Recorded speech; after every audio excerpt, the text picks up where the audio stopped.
थोड़ा सा वैसे इश्यूज स्टार्ट किया है सर, इसके बगैर स्टार्ट किया चलो था। जी बस खैर उसको मैं एडिट कर दूंगा। अस्सलाम वालेकुम। आज हम बात करते हैं बिल्कुल सिंपल करके आपके पास एमडीकैट का ये जो मेडवीएन का टेस्ट सेकंड है उसके एमसीक्यूज के बारे में।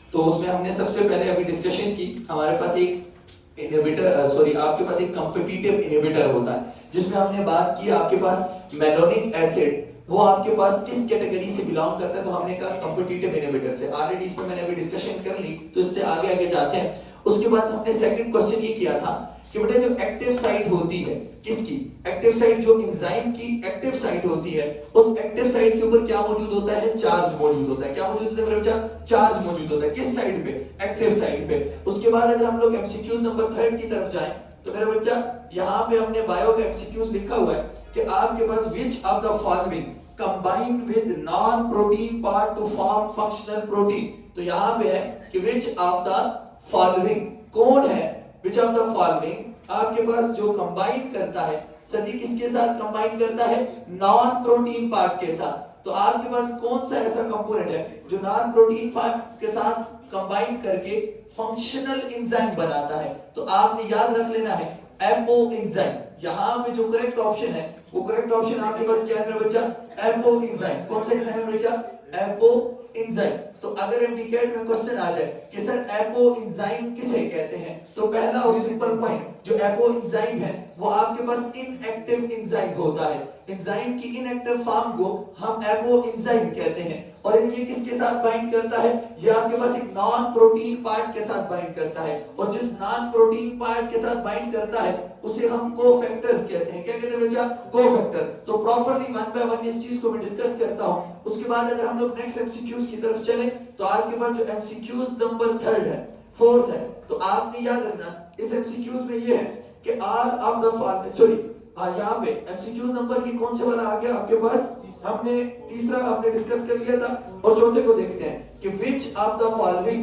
गौर से सुनना है, which of the following organic molecule, कौन सा मॉलिक्यूल मेरे बच्चा, ऑर्गेनिक मॉलिक्यूल जो है, कौन से वाला ऑर्गेनिक मॉलिक्यूल जो है वो आपके पास क्या करता है, कोवेलेंटली जो है प्रोटीन पार्ट के साथ अटैच होता है। तो आपने याद रख लेना है इसमें हमारे पास क्वेश्चन है कि कोई भी ऐसा जो आपके पास कोफैक्टर होता है जो कोवेलेंटली प्रोटीन के साथ बाइंड करता है उस कोफैक्टर को हम लोग प्रोस्टैटिक ग्रुप कहते हैं। कौन सा ग्रुप कहते हैं बच्चा, प्रोस्टैटिक ग्रुप। तो यहाँ पे आपने याद रखना है, अब केपी ने इसे इनऑर्गेनिक में रखा है, फेडरल ने इसे ऑर्गेनिक में रखा है। तो आपने क्योंकि यहाँ पे एमसीक्यूज है तो यहाँ पे याद रखना है जो कोवेलेंटली बॉन्ड होता है व्हाट इज प्रोस्टैटिक ग्रुप। मैंने पढ़ाया हुआ है प्रोस्टैटिक ग्रुप कोफैक्टर होता है। क्या होता है बच्चा, कोफैक्टर होता है। और ये वो कोफैक्टर होता है जो आपके पास किसको, एंजाइम को एक्टिव करता है और ये कोवेलेंटली अटैच होता है। उसके बाद अगर हम लोग नेक्स्ट एमसीक्यूज को देखें तो एमसीक्यूज नंबर जो 5 है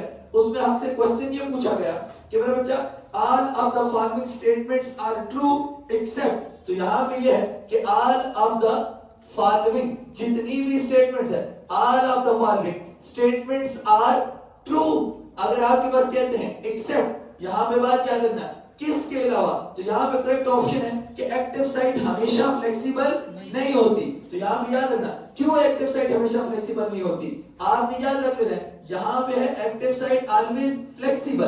तो ये जो एमसीक्यूज का पॉइंट है, ये जो करेक्ट ऑप्शन हमने डी सिलेक्ट किया है, याद रखना एक्टिव साइट एज पर की लॉक एंड की मॉडल जो है ना, लॉक एंड की मॉडल, उसके मुताबिक जो एक्टिव साइट होती है ना मेरे बच्चा वो एक्टिव साइट रिजिड होती है। और लेकिन यहाँ पे इसलिए हम इसे करेक्ट नहीं कह सकते कि एक्टिव साइट हमेशा क्या होगी, फ्लेक्सिबल होगी। उसके बाद हम एक और एमसीक्यूज को देखते हैं। एमसीक्यूज नंबर 6 है प्रोकैरियोटिक सेल में अगर हम लोग बात करते हैं प्रोकैरियोटिक सेल में एंजाइम्स पर के दोस्त रख लें, ठीक है, enzymes for cellular respiration are found in. तो यहाँ पे सिंपल सी बात है, आपके बस सर ने ये बोला कि जो प्रोकैरियोटिक सेल है, प्रोकैरियोटिक सेल में स्पेशली बैक्टीरिया की बात हो रही है। किसकी बात हो रही है बच्चा, बैक्टीरिया। और बैक्टीरिया में वो सोचिए बच्चा,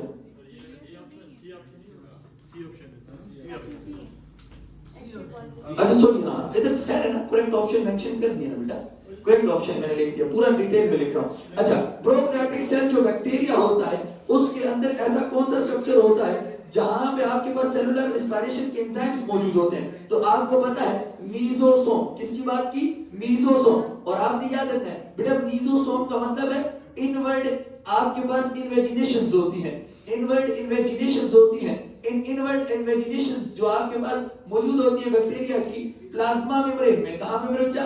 प्लाज्मा मेम्ब्रेन में। एमसीक्यूज याद रख लेना है आपके पास अगर पॉइंट आ जाए, मीजोसोम आपके पास क्या करवाता है? प्रोकैरियोटिक सेल में सेलुलर रिस्पायरेशन करवाता है। अब इसके अलावा एक और बात सुनना मेरा बच्चा, ये सेलुलर रिस्पायरेशन भी करवाता है और उसकी जो डीएनए की रेप्लिकेशन होती है, डीएनए की रेप्लिकेशन जो होती है बैक्टीरिया के अंदर, ये उसमें भी इन्वॉल्व होता है। क्लियर हो बात की? इसके बाद सर एक और काम करते हैं, एमसीक्यूज नंबर 7 की तरफ बढ़ते हैं। तो यहाँ पे एमसीक्यूज है आपके पास के enzymes belongs to which class of protein. तो ये बिल्कुल सिंपल करके एंजाइम्स बिलोंग्स टू, गौर से सुना, belongs to which class of, गौर से सुना, व्हिच क्लास ऑफ प्रोटीन, ये किस क्लास ऑफ प्रोटीन से एंजाइम बिलोंग करते हैं। तो इसका आसान और सिंपल एमसीक्यूज था, मैंने पढ़ाया था ग्लोबुलर प्रोटीन्स किससे बिलोंग करते हैं बच्चा? Globular proteins. अब sir what are globular proteins? वो प्रोटीन जिसके पास कौन सा स्ट्रक्चर होता है? टर्शियरी स्ट्रक्चर होता है। कौन सा स्ट्रक्चर होता है बच्चा? टर्शियरी स्ट्रक्चर होता है। तो एप्लीकेट का पॉइंट याद रखना, आपके पास एंजाइम्स के अंदर आपके पास जो स्ट्रक्चर होता है वो प्रोटीन का ग्लोबुलर होता है। प्रोटीन हमेशा ग्लोबुलर शेप की होती है। तो यहाँ पे जो करेक्ट ऑप्शन है वो करेक्ट ऑप्शन आपके पास आ गया ग्लोबुलर शेप। क्या आ गया बच्चा? Globular shape. इसके बाद एमसीक्यू नंबर 8 की तरफ जाएं तो आपने याद रखना है, यहाँ पे क्वेश्चन है it is not true about the induced fit model. अच्छा बच्चों, सर ने कहा it is not true about the induced fit model, तो यहाँ पे आपके पास याद रखना है it is not true about induced fit model. ये किसके इंड्यूस्ड फिट मॉडल के बारे में क्या करेक्ट नहीं है? तो यहाँ पे करेक्ट ऑप्शन ए है कि जी एंजाइम्स जो होते हैं वो आपके पास स्पेसिफिक होते हैं ना।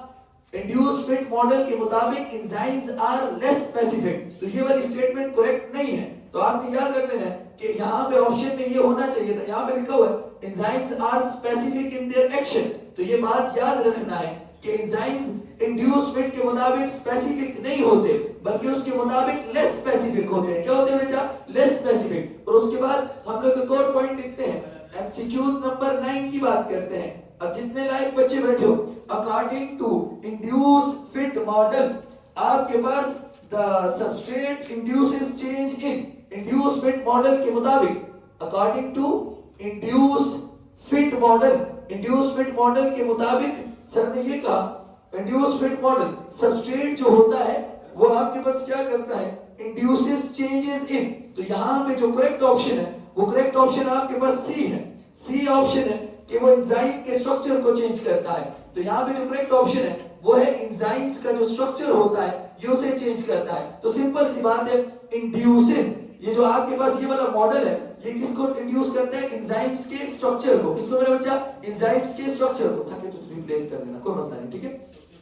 उसके बाद सर यहाँ पे लिखते हैं एमसीक्यूज नंबर 10 की बात करते हैं। तो जितने लायक बच्चे बैठे हो, एमसीक्यूज है if addition of substrate does not increase the concentration of reaction. तो आपने याद रखना अगर एंजाइम की अगर सब्सट्रेट की एडिशन के बावजूद, if addition of substrate, substrate की एडिशन के बावजूद डज नॉट, गौर से सुनना है, does not increase, sir ji किसको इंक्रीज नहीं करता? रेट ऑफ रिएक्शन को। तो इसका मतलब है सैचुरेशन पॉइंट हो चुका है। सैचुरेशन पॉइंट का मतलब क्या है? जब एंजाइम और सब्सट्रेट की कंसंट्रेशन सेम हो जाए। क्या बोला? जब आपके पास कौन सा पॉइंट है यहाँ पे करेक्ट ऑप्शन आ गया ऑप्शन नंबर ए, जिसे हमने बोला सैचुरेशन पॉइंट। सर जी सैचुरेशन पॉइंट का मतलब क्या है? सैचुरेशन पॉइंट का मतलब क्या है? जब एंजाइम और सबस्ट्रेट की कंसंट्रेशन सेम हो जाती है, एंजाइम्स और सबस्ट्रेट की कंसंट्रेशन क्या हो जाती है बेटा? सेम हो जाती है। तो इसे हम लोग क्या कहते हैं? इसे हम लोग आपके पास बोलते हैं सैचुरेशन पॉइंट। उसके अलावा हम लोग एक और काम करते हैं, एमसीक्यूज नंबर 11 की तरफ जाते हैं। तो यहाँ पे जो एमसीक्यूज नंबर 11 है इसमें क्वेश्चन ये है कि मेरा बच्चा excessive increase in the temperature medium, याद रखना अगर हम टेम्परेचर को इंक्रीज करते हैं एंजाइम के मॉलिक्यूल के साथ क्या होगा? तो यहाँ पे सिंपल सी बात है, मैंने दोबारा लिख दिया एक्सेसिव इंक्रीज इन टेम्परेचर। अगर हम टेम्परेचर को इंक्रीज कर देंगे तो आपको पता है यहाँ पे करेक्ट ऑप्शन बी है कि एंजाइम डीनेचर हो जाता है। क्या हो जाता है बच्चा? एंजाइम्स क्या हो जाते हैं मेरे बच्चा? एंजाइम्स आपके पास डीनेचर हो जाते हैं। तो यहाँ पे एमडीकेट का एमसीक्यू याद रखना, टेम्परेचर ज्यादा तो कोलेजन ज्यादा, कोलेजन ज्यादा तो डीनेचर हो जाएगा। तो याद रखना, सर ने बताया टेम्परेचर ज्यादा तो कोलेजन ज्यादा, अगर कोलेजन ज्यादा तो आपके पास क्या हो जाता है बच्चा, डीनेचर हो जाता है। उसके बाद सर एक और पॉइंट लेते हैं ताकि आप लोगों को अच्छे से समझा सकें। यहाँ पे एक और एमसीक्यूज है, एमसीक्यूज नंबर 12 की तरफ जाते हैं कि मेरा बेटा एक्सट्रीम चेंज इन पीएच, अगर हम पीएच को चेंज करें तो आपके पास क्या फर्क पड़ता है। तो मैंने पढ़ाया हुआ है आयोनाइजेशन जो होती है अमीनो एसिड्स की, जो एक्टिव साइट के ऊपर होते हैं उसके अंदर चेंज आ जाता है। तो यहां पे लिखते हैं एक्सट्रीम चेंज इन पीएच, अगर हम पीएच के अंदर एक्सट्रीम चेंज लाएंगे तो यहां पे जो करेक्ट ऑप्शन है वो करेक्ट ऑप्शन ए है, करेक्ट ऑप्शन ए है। सर क्या होता है, चेंज हो जाता है, चार्जेस चेंज हो जाते हैं, चेंज इन आयोनाइजेशन, आयोनाइजेशन के अंदर चेंज आ जाती है, आयोनाइजेशन ऑफ द सबस्ट्रेट, जो सबस्ट्रेट की आयोनाइजेशन है उसके अंदर क्या आ जाता है बच्चा, चेंज आ जाता है। अब आपने ionisation of substrate, sorry ionisation यहां पे याद रखना एक्टिव साइट ऑफ एंजाइम, यहां पे आयोनाइजेशन में जो एक्टिव साइट होती है उस एक्टिव साइट के अंदर चेंज आ जाता है। अब उसके बाद नेक्स्ट पॉइंट को लेके चलते हैं। सर ये एमसीक्यूज आपने डिस्कस कर लिए, एमसीक्यू नंबर 12 पे हमने बात कर ली। अब हम बात करते हैं इसके बाद नेक्स्ट वाले पॉइंट पे, जरा गौर से सुनना। 13 कि जो आपके पास इनहिबिटर्स होते हैं, इनहिबिटर जो आपके पास एंजाइम को इनएक्टिव करते हैं, इनहिबिटर्स आपके पास क्या करते हैं, वो केमिकली क्या होते हैं। तो सिंपल सी बात है, वो केमिकली आपके पास यहाँ पे करेक्ट ऑप्शन डी है, वो मेटल्स हो सकते हैं, इनऑर्गेनिक हो सकते हैं और ऑर्गेनिक हो सकते हैं। तो सर ने कहा मेटल्स हो सकते हैं, इनऑर्गेनिक हो सकते हैं और साथ में ऑर्गेनिक हो सकते हैं। तो ये सारी की सारी चीजें यहाँ पे मौजूद हो सकती हैं। उसके बाद हम लोग बात करते हैं 14 नंबर की, अगर हम बात करें तो यहाँ पे एमसीक्यूज है कि आपके पास इनहिबिटर जो परमानेंटली एंजाइम को बंद कर देता है, इरिवर्सिबल, याद रखना इनहिबिटर्स जो परमानेंटली ब्लॉक करते हैं, जो आपके पास एंजाइम को परमानेंटली रोक देते हैं, उन्हें हम लोग क्या कहते हैं, उन्हें हम लोग इरिवर्सिबल इनहिबिटर्स कहते हैं। तो याद रख लेना है, वो इनहिबिटर जो परमानेंटली ब्लॉक करता है इसे हम लोग बोलते हैं इरिवर्सिबल इनहिबिटर। क्या बोलते हैं बच्चा, इरिवर्सिबल इनहिबिटर। उसके बाद सर एक और एमसीक्यूज बताते हैं। अगर हम लोग 15 की बात करें तो गौर से सुनना है, 15 नंबर एमसीक्यू जो क्वेश्चन है, वो सब्सटेंस जो रिएक्ट करता है और एंजाइम को रोक देता है, आपने याद रखना है वो केमिकल सब्सटेंस, आपने याद रखना वो केमिकल सब्सटेंस जो आपके पास क्या करता है, वो एंजाइम्स के एक्शंस को स्टॉप कर देता है, एंजाइम्स के जो एक्शन है उसको स्टॉप कर देता है, और जो एंजाइम्स के एक्शंस को स्टॉप करेगा उसे हम लोग इनहिबिटर कहते हैं। क्या कहते हैं बच्चा, इनहिबिटर कहते हैं। तो यहाँ पे जो करेक्ट ऑप्शन है वो ऑप्शन नंबर बी है, जिसका नाम सर ने क्या बोला बच्चा, इनहिबिटर बोला। क्लियर हुई बात की। अब उसके बाद याद रखना है, इसके बाद 16 नंबर को अगर हम लोग देखते हैं तो यहाँ पे 16 नंबर क्वेश्चन है कि आपके पास जो ब्लॉक को वीक बॉन्ड यानी एंजाइम्स को ब्लॉक तो करता है, इनहिबिटर जो एंजाइम को क्या करता है, ऐसे जो एंजाइम को ब्लॉक तो करता है, किससे, टेम्परेरी बॉन्डिंग से। ठीक है बच्चा, टेम्परेरी बॉन्डिंग से जो एंजाइम्स को ब्लॉक करता है, उस टेम्परेरी बॉन्डिंग से जो एंजाइम्स को ब्लॉक करता है उसे रिवर्सिबल इनहिबिटर कहते हैं। तो यहाँ पे जो करेक्ट ऑप्शन है वो आपके पास ऑप्शन नंबर डी करेक्ट है, और उसे सर ने बोला रिवर्सिबल, क्या बोला, रिवर्सिबल इनहिबिटर। ये टेम्परेरी जो है वो आपके पास ब्लॉक करता है। फिर उसके बाद 17 नंबर पे अगर हम चले जाएं तो यहाँ पे आपके पास क्वेश्चन है कि आपके पास ये एंजाइम सक्सिनेट डिहाइड्रोजिनेज कन्वर्ट करता है सक्सिनेट को। तो याद रखना जो सक्सिनेट डिहाइड्रोजिनेज है ना, ये एंजाइम्स होता है क्रेब्स साइकिल के अंदर। सक्सिनेट जो डिहाइड्रोजिनेज है ये कन्वर्ट करता है, सही किसको कन्वर्ट करता है, आपके पास सक्सिनेट को फ्यूमरेट में। सक्सिनेट को किस में कन्वर्ट करता है, आप याद रखना सक्सिनेट को किस में कन्वर्ट करता है, फ्यूमरेट में। तो यहाँ पे याद रखना है कि यहाँ पे जो करेक्ट ऑप्शन है वो करेक्ट ऑप्शन आपके पास डी है। क्या है मेरा बच्चा, डी है। उसके बाद 18 नंबर एमसीक्यूज की अगर हम बात करें तो यहाँ पे याद रखना है 18 नंबर एमसीक्यूज में क्वेश्चन है the enzyme which combine with non protein form, अभी हमने डिस्कस किया to form a functional enzyme is known as, तो हमने अभी बताया नॉन प्रोटीन पार्ट क्या कहलाता है, उसे हम एपो एंजाइम्स कहते हैं। नहीं गलत हो गया यहाँ पे, क्या बोला, hello enzyme which combines with non protein part to form a functional enzyme. याद रख लेना, तो आपने याद रखना है कि एंजाइम्स जो पार्ट जो नॉन, यहाँ पे सिंपल सी बात है, जो नॉन प्रोटीन पार्ट के साथ वो एंजाइम जो खुद नॉन प्रोटीन पार्ट के साथ जुड़ेगा तो उसे एपो एंजाइम्स कहेंगे, जो नॉन प्रोटीन के साथ जुड़ के एक्टिव में कन्वर्ट होता है। उसके बाद cofactor is a part of holo enzyme. याद रखना यहाँ पे क्वेश्चन है कि कोफैक्टर सर जी प्रोस्थेटिक ग्रुप, एक मिनट बताता हूँ। प्रोफैक्टर जो प्रोस्थेटिक ग्रुप है उसके बारे में अगर हम लोग बात करते हैं, is a part of holo enzyme. अब याद रख लेना, अब ये जो प्रोस्थेटिक ग्रुप है ये आपके पास नॉन प्रोटीन सब्सटेंस है। ऑप्शन नंबर बी यहाँ पे करेक्ट है। फिर बता देता हूँ, वहां पे लिखा हुआ ये नॉन प्रोटीन है और नॉन प्रोटीन के साथ साथ, फिर सर ने बताया ये नॉन प्रोटीन तो है ही है, नॉन प्रोटीन के साथ साथ ये फॉर्मली अटैच होता है। ये जो प्रोस्थेटिक ग्रुप है ना, ये फॉर्मली क्या होता है बच्चा, अटैच होता है। उसके बाद यहाँ पे करेक्ट ऑप्शन जी पूछे 18 नंबर एमसीक्यूज में इसने फंक्शनल एंजाइम के बारे में नहीं पूछा है सर। नहीं, वो एंजाइम यहाँ पे देखिए जरा 18 पे क्या लिखा हुआ है, the enzyme which combine with non protein to form a function, और बाद में देखो to form a functional enzyme sir. नहीं, to protein part to form a functional is known as, functional enzyme का नाम इधर होलो एंजाइम हो सकता था, तो वो है ना sir. Enzyme is holo enzyme, तो वो प्रोटीन जो फंक्शनल एंजाइम बनेगा उसे क्या कहेंगे, ये पूछा गया। ठीक है, वो जो फंक्शनल बनेगा।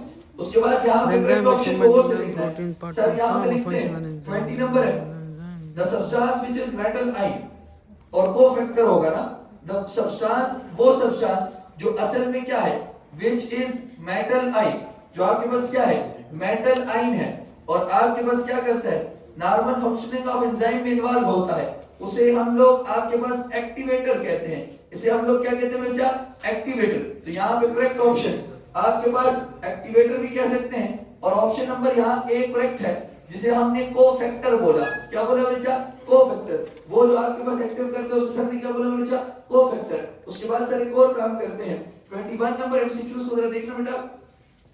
यहाँ पे क्वेश्चन है कि मेरे बच्चा एंजाइम की स्पेसिफिसिटी को कौन डिटरमाइन करता है, तो charge and shape of amino acid. तो करेक्ट ऑप्शन है नहीं D, charge and shape of active site, वो डिटरमाइन करती है। तो ऑप्शन डी करेक्ट है। दोबारा बता देता हूं, उस क्वेश्चन को दोबारा पढ़ता हूं। एंजाइम की स्पेसिफिसिटी को कौन डिटरमाइन करता है, करेक्ट ऑप्शन है चार्ज एंड शेप ऑफ, वो से सुनना है, charge and shape of active site. तो यहां पे ये बात करेक्ट आ गई। उसके बाद अगला क्वेश्चन है, इसको मैं कोशिश करता हूं आंसर्स को मेंशन करो, देखिएगा।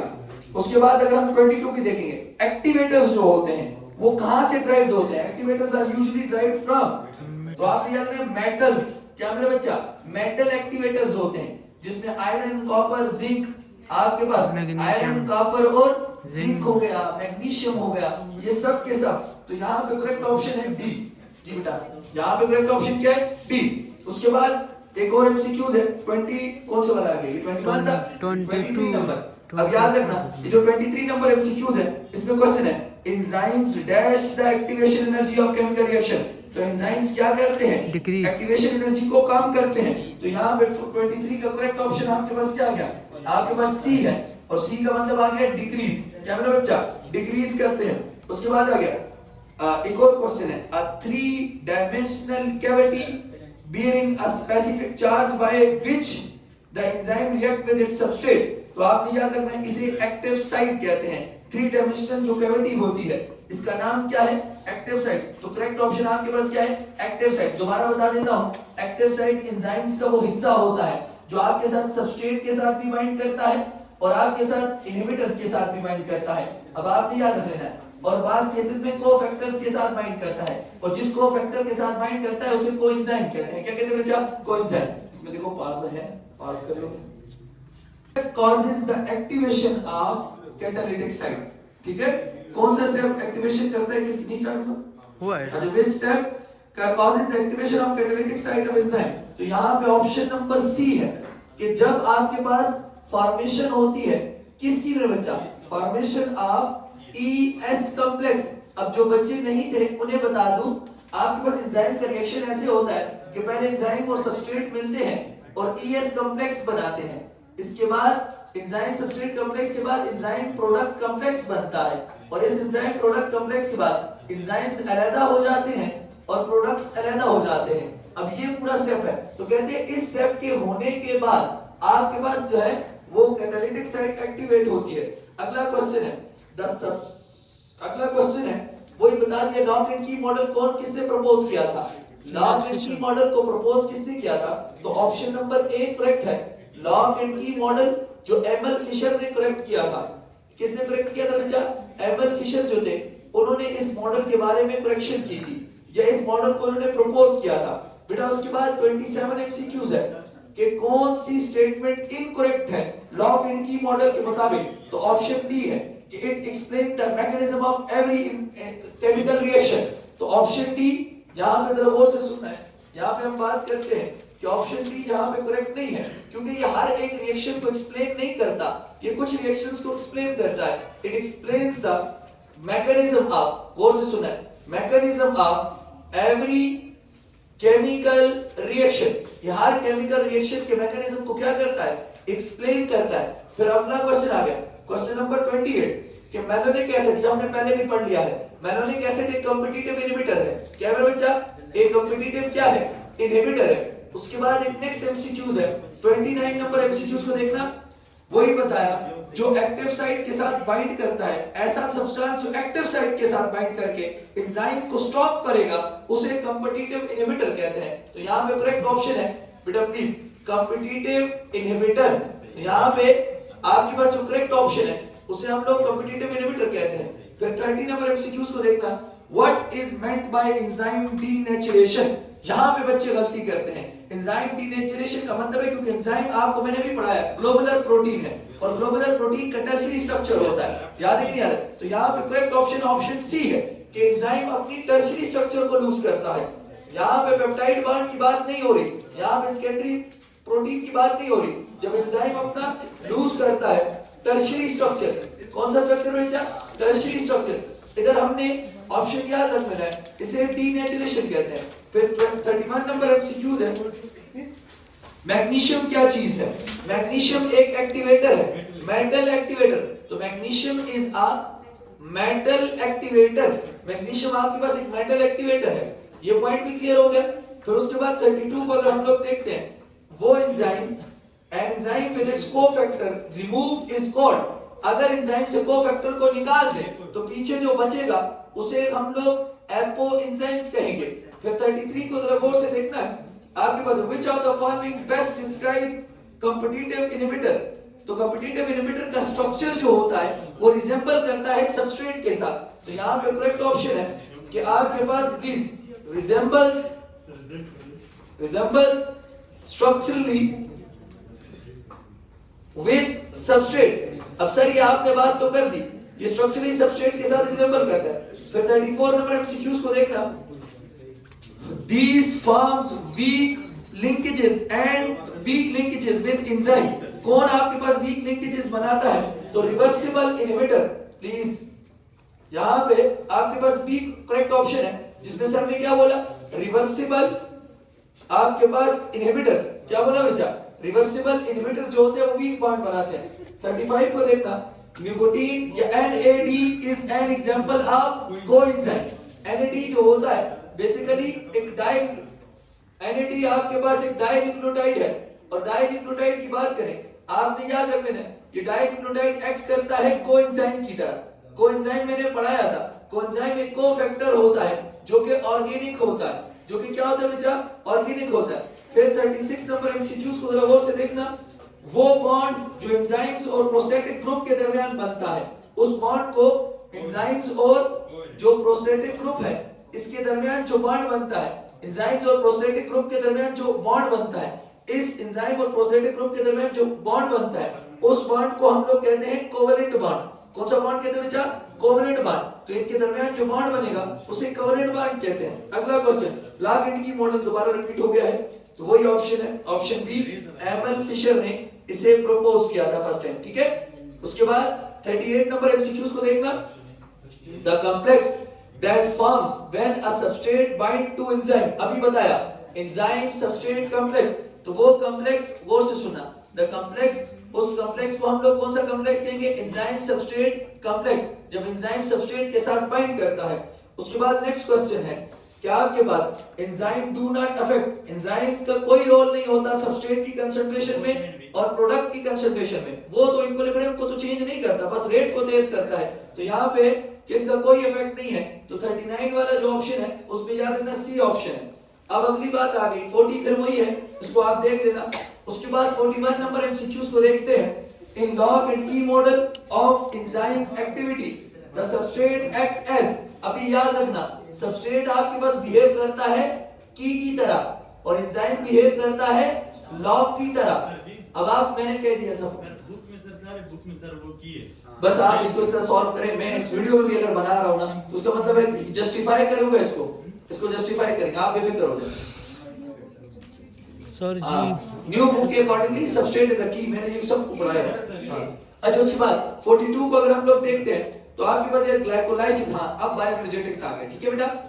सर जी ग्लाइकोलाइसिस जी बेटा, ये 39 वाला चुप करें जी। 39 वाला सर। हाँ देखिए एंजाइम का कोई काम नहीं होता कंसंट्रेशंस पे, ठीक है, किस तरह रेट से? पे है एंजाइम्स। देखो ये मतलब- जितने रिएक्टेंट्स होंगे इतने ही प्रोडक्ट्स बनेंगे।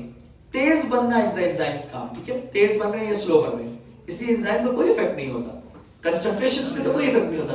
तेज बनाएगा, जितने रिएक्टेंट है उतने ही प्रोडक्ट बनाता है, चेंज तो करेगा ना सर, स्पीड तेज करता है। मतलब सबस्ट्रेट की कंसंट्रेशन को कम करेगा, मतलब with the passage of time, नहीं तो फिर ऑप्शन ही नहीं है वो जो आप कह रहे हो। और फिर प्रोडक्ट इंक्रीज करेगा। ऑप्शन है ना सर, नन है नहीं इसमें।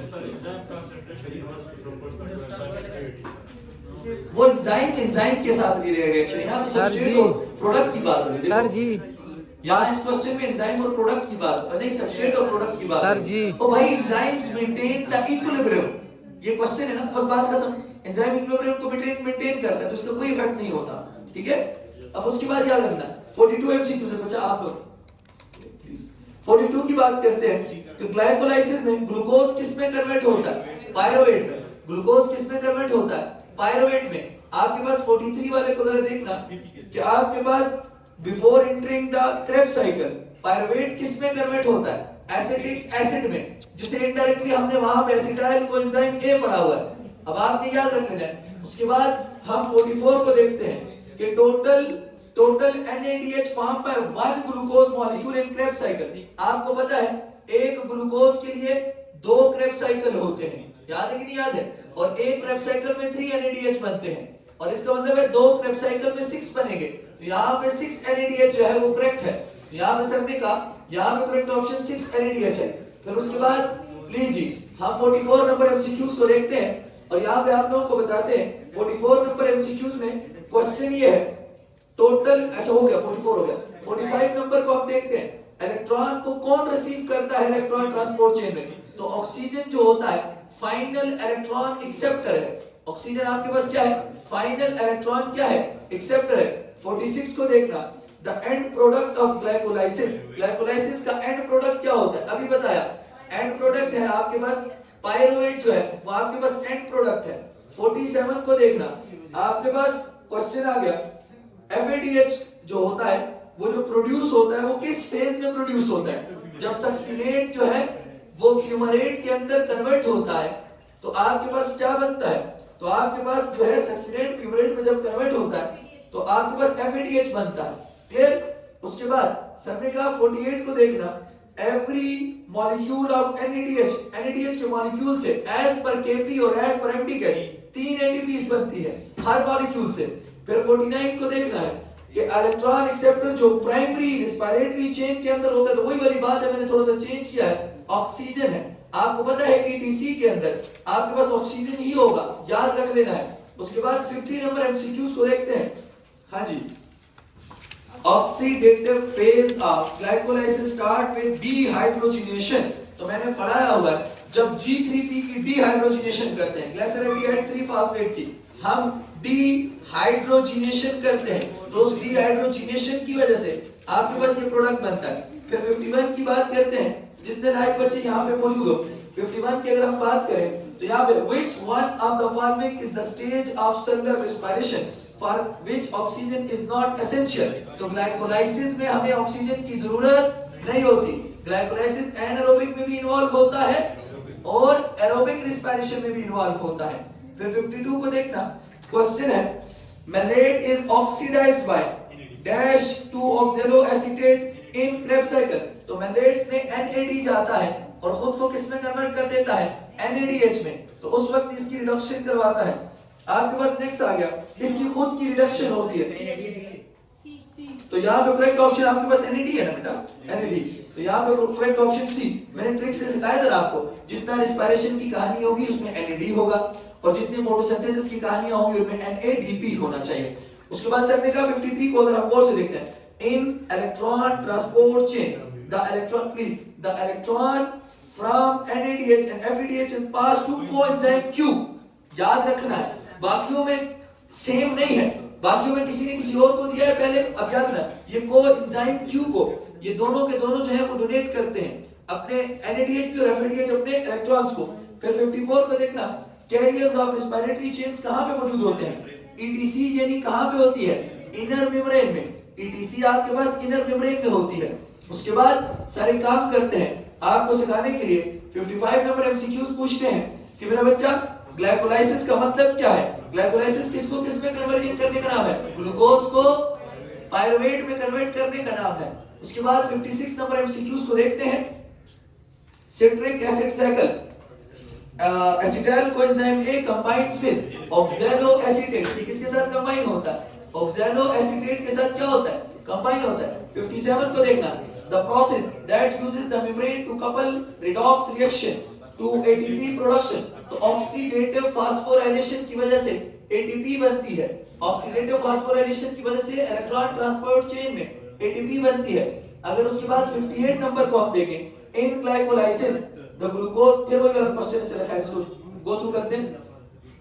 Which of the following enters into the Krebs cycle? Krebs cycle में ऑप्शन A करेक्ट है, एसिटाइल कोएंजाइम A।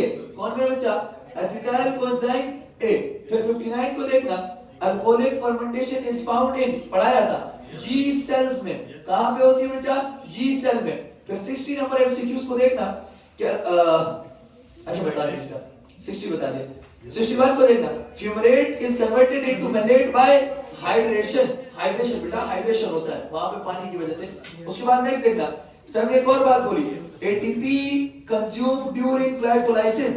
तो ग्लाइकोलाइसिस के दरमियान 2 ATP का इस्तेमाल होता है। किसमें, प्रीपरेटरी फेज में। किस फेज में मेरा बच्चा, प्रीपरेटरी फेज में 2 ATPs का इस्तेमाल होता है। फिर 62 को देखना, ATP ये स्लो डिहाइड्रेशन नहीं हो जाता। एक मिनट, आप लोगों ने वहां लगा दिया, आप ठीक लगा रहे हो, ऊपर नीचे सीक्वेंस हो जाए तो वहां करेक्ट चेक कर लेना सर जी। एक मिनट में कुछ खा गया हूं। अल्कोहलिक फर्मेंटेशन 61 का आपने सही लगाया, उधर से देख के सही लगा, बस चल रखा है। 62 को देखना, ATP का 62 बता दिया। 63 को देखना, आपके पास biological oxidation involves in removal of hydrogen. अगर हम बात करते हैं हाइड्रोजन के रिमूवल को बायोलॉजिकल ऑक्सीडेशन कहते हैं। 64 को देखना, सर जी वेट जी 61 देखो ना सर, 61 बेटा वहां पे ना हाइड्रेशन है ना, पानी है, डिहाइड्रोजनेशन नहीं लिखा हुआ, डिहाइड्रेशन लिखा हुआ। तो सर जी मैंने वाटर की बात करनी थी, बस इसमें सोच लो इस तो वाटर की सुनो, इस वाटर की एडिशन की, बस ये समझ। एडिशन होती है कि रिमूव होता है, आता है एंट्री में आता है, बस इधर सुनो होती है, लेकिन यहाँ पे मैं इससे रेलेवेंट कह रहा हूँ, ठीक है, हाइड्रेशन। नीचे वाला ऑप्शन नहीं होना चाहिए बस, ठीक। अब सुने बेटा, आपका ठीक हो जाएगा, बस हो गया ना, बस मैंने जो बता दिया उसको कंटिन्यू कर। अच्छा, उसके बाद देख देना 64 की बात करते हैं। which process involved when 2-phosphoglycerate is converted into phosphoenol pyruvate। पानी का लॉस होता है इस प्रोसेस में, that is called dehydration। 65 की बात करते हैं, 65 की हम बात करते हैं तो गौर से सुनना है। How many FADH are released? एक क्रेब्स साइकिल में एक FADH बनता है, तो 1 FADH जो है वो बनता है। 66 को देखना, आपके पास which of the following do not occurs in the absence of oxygen। Respiratory chain नहीं होती ऑक्सीजन की एब्सेंस में, क्लियर। उसके बाद 67 नंबर MCQs को देखना, which of the following is fixed by oxaloacetate in Krebs cycle। Acetyl co enzyme जो होता है वो फिक्स होता है, 68 को देखना, how many ATP produce during Krebs cycle when one molecule of glucose is oxidised, ठीक है, जीटीपी की बात हो रही है। तो आपके पास है 2 जो है वो जीटीपी बनती है, तो यहाँ पे आपको 2 लिखना है। फिर 69 को देखना, the phase of glycolysis that need energy investment, preparatory phase, कौन सा फेज में बच्चा, प्रीपरेटरी फेज, क्लियर है बात की। उसके अलावा 70 नंबर को देखना, आपके पास एटीपी की नेट ड्यूरिंग लिखा हुआ है, आफ्टर नहीं लिखा हुआ, ड्यूरिंग लिखा हुआ है, तो नेट जो है वो आपके पास कितनी है, तो नेट 2 है ना, ड्यूरिंग की बात हो रही है, आफ्टर एटीसी की बात नहीं हो रही क्या है आपने 6 लिखवाया है, मेरी जान। ड्यूरिंग भी 6 लिखवाया नहीं ड्यूरिंग नहीं लिखा, लिखवाया है सर। ड्यूरिंग लफ्ज नहीं लिखना, आफ्टर बोला होगा। ड्यूरिंग जो है वो आपके पास 2 है, जब ड्यूरिंग की बात आई तो आपके पास 2 एटीपी है। उसके अलावा 71 को हम देखते हैं, आपने याद है ना, एफएडीएच कितनी एटीपी बनाता है, एफएडीएच 2 एटीपी बनाता है। फिर 72 को देखना, connecting link between glycolysis and Krebs cycle, acetyl co enzyme A, आपके पास एसिटाइल को एंजाइम ए है। फिर जरा 73 को देखना, आप लोग gross ATP production by aerobic respiration, ये प्रोकैरियोट्स की बात कर रहे हैं, जहां पे ऑप्शन आपको ना मिल रहा हो ना यूकैरियोट वगैरह का, तो ये प्रोकैरियोट की बात कर रहे हैं। तो प्रोकैरियोट में आपके पास 40 एटीपीज बनती हैं, ठीक है। उसके बाद 74 को देखना, how many FADH release during Krebs cycles, एक ग्लूकोज से, एक ग्लूकोज के 2 क्रेब्स साइकिल होते हैं और 2 आपके पास क्या बनती है, 2 एफएडीएच बनते हैं। और 75 को अगर आप लोग जरा वो से देखना, यहाँ पे how many ATPs are produced during Krebs cycle when one pyruvate in aerobic bacteria, Krebs cycle होता ही नहीं है, तो 0 का ऑप्शन यहाँ पे करेक्ट है। क्वेश्चन ये था कि क्रेब्स साइकिल जो बैक्टीरिया के अंदर क्रेब्स साइकिल उससे कितनी एटीपीज बनती है, तो उसमें तो होता ही नहीं है, तो कोई नहीं बनती। उसके बाद याद है ना 76 को देखना, ऑक्सीडेटिव एंजाइम अभी पढ़ाया, मेसोसोम के अंदर होते हैं, कहां पे होते हैं। उसके बाद 77 को देखते हैं, अब must occur in all type of cellular respiration, glycolysis जरूर होनी चाहिए, ठीक है। उसके बाद 78 को देखना, most energy yielding step of cellular respiration, respiratory chain, क्या बोला, बोलो, सबसे इंपॉर्टेंट रेस्पिरेटरी चेन है, लास्ट में सब कुछ यील्ड करता है। उसके बाद input of Calvin cycle, Calvin cycle में ये सारी चीजें इस्तेमाल होती हैं, कार्बन डाइऑक्साइड, NADPH और साथ में ATP। और ह्यूमन की बात करते हैं, ह्यूमन में एनारोबिक रेस्पिरेशन के अंदर क्या बनता है, लैक्टिक एसिड, क्या बनता है, लैक्टिक एसिड। हमारे पास ग्लाइकोलाइसिस में ऑक्सीडेटिव फेज से पहले कितनी एटीपी बनती है, कुछ भी नहीं बनता, उसमें इन्वेस्टमेंट होती है 0। उसके बाद 82 को देखना कि number of water molecules and carbon dioxide produced during glycolysis, 2 पानी के मॉलिक्यूल्स बनते हैं और कुछ भी कार्बन नहीं बनती, तो 2:0। कट करो सर।